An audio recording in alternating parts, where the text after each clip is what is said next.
Hi అండి. ఈరోజు మనం స్టిచ్చింగ్ చేయగా మిగిలిన వేస్ట్ క్లాత్లు ఉంటాయి కదండి, అవేమి వేస్ట్ అవ్వకుండా ఇలా బ్యాగులు అనేవి తయారు చేసుకోవచ్చు.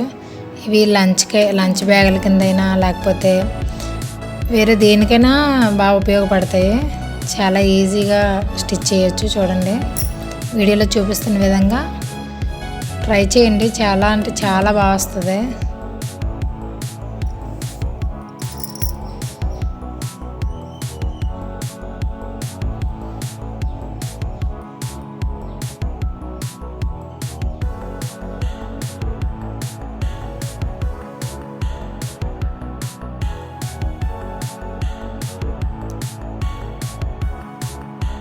ఇంతే అండి, చాలా ఈజీగా అంటే ఈజీగా తయారైపోతుంది.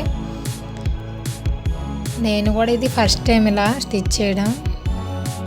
ఫస్ట్ టైం అయినా సరే ఫినిషింగ్ చాలా బాగా వచ్చింది. ఎక్కడ వేస్ట్ అనేది ఎక్కడ కనిపించకుండా చాలా నీట్గా పర్ఫెక్ట్గా వచ్చింది. మీరు కూడా ఇలా ఒకసారి ట్రై చేయండి. అలాగే మన ఛానల్ని సబ్స్క్రైబ్ చేసుకోకపోతే ప్లీజ్ సబ్స్క్రైబ్ చేసుకోండి.